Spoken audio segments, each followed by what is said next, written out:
होली की आत्मा। बचपन से शहर में रहने वाला मनोज इस साल होली की छुट्टियों में अपने गांव दुर्गापुर वापस आता है, जहां उसे देख पूरा गांव खुशी से झूम उठता है। जब गया था तब इतना सा था और अब देखो कितना बड़ा हो गया है। हाँ सरपंच जी, जब मैं गया था तब आप भी बहुत जवान थे और अब देखो कितने बूढ़े हो गए हैं आप। चलो चलो, बढ़िया है, बच्चा घर वापस आ गया। इसी खुशी में आज रात पार्टी होगी। क्या बात है, गांव में भी पार्टियां होने लगी।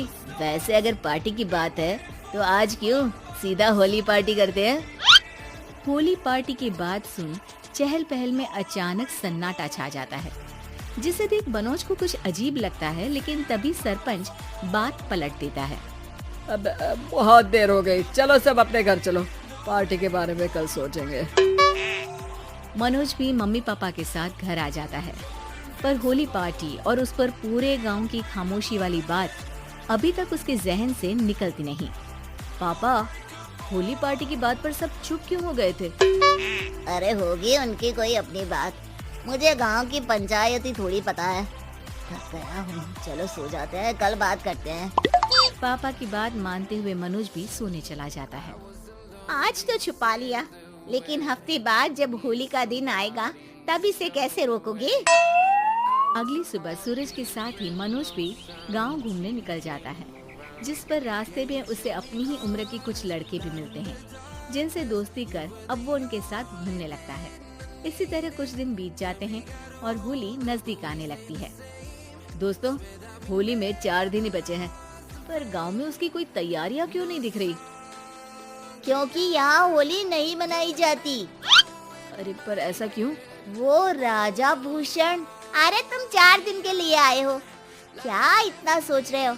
चलो कुछ खाने चलते हैं। इसी के साथ एक बार फिर होली की बात को टलते हुए देख मनोज को शक होने लगता है। वो घर पहुंचते ही इंटरनेट पर अपने गांव और राजा भूषण के बारे में जानकारी निकालने लगता है। क्या? मुझे आज तक ये नहीं पता था। ऐसा कैसे? किसी ने मुझे कुछ बताया क्यों नहीं?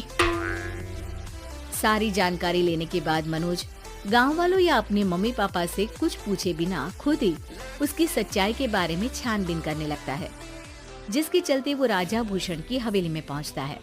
वाह, क्या हवेली है यार! पर क्या यहाँ सच में कोई भूत है? हेलो भूत जी, कोई है क्या? हम इस साल गांव में होली सेलिब्रेट कर रहे हैं, क्या आप उस पर थोड़ा इंटरव्यू देंगे? मनोज के ऐसा बोलते ही गांव में तूफान उठ जाता है और हवेली में रखी सारी चीजें हिलने लगती है। एक अदृश्य शक्ति मनोज को धक्का देकर हवेली से बाहर निकाल दरवाजा बंद कर लेती है। ये सब देख मनोज हैरान रह जाता है। क्या अभी मुझे हवा ने धक्का देकर बाहर निकाल दिया? मेरे होते हुए इस गांव में कभी होली नहीं बन सकती, इसलिए दोबारा ऐसी कोशिश भी मत करना, अंजाम बुरा होगा। आवाज सुन मनोज हैरानी से इधर उधर देखने लगता है, पर उसे कोई दिखाई नहीं देता।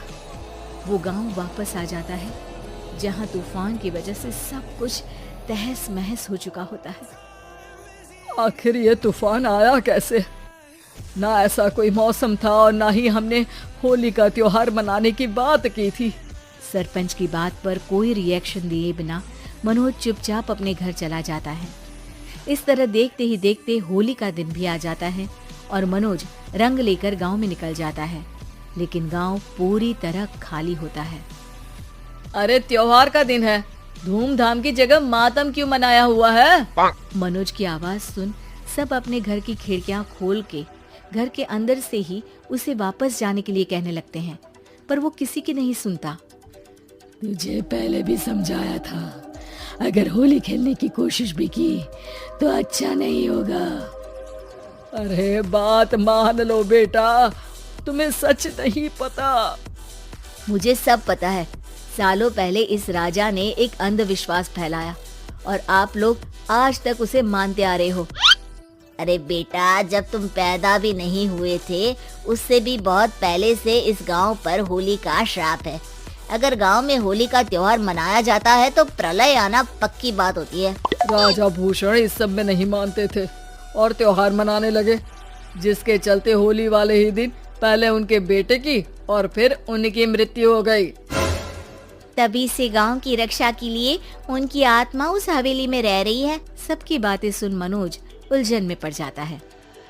सोचना भी मत मनोज, अगर तुमने इस परंपरा को तोड़ने की कोशिश भी की तो उसका परिणाम इस गांव और गांव के लोगों के लिए अच्छा नहीं होगा। मुझे भी यकीन नहीं हो रहा कि आप लोग एक बेतुकी बात को मानकर सालों से रंगों के त्योहार को मातम की तरह मनाते आ रहे हो। मनोज किसी की कोई बात ना मानते हुए पूरे गांव में रंग बिखेर देता है, जिसके तुरंत बाद वहां तूफान के साथ बिजलियां गरजने लगती है। अचानक मौसम में ऐसा बदलाव देख जहां मनोज कंफ्यूजन में आ जाता है, वहीं गांव वाले डर से सहम जाते हैं।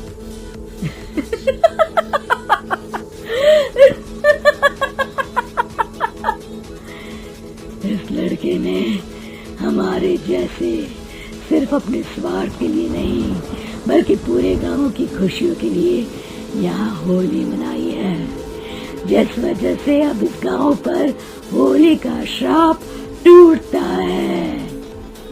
ऐसा बोलकर राजा का भूत वहां से गायब हो जाता है, जिसके बाद गांव के लोग धूमधाम से होली मनाते हैं। खुशियों के रंग गांव में बिखरे ही होते हैं कि अगली सुबह अचानक मनोज कहीं गायब हो जाता है और एक बार फिर गांव में होली का नया राज शुरू हो जाता है।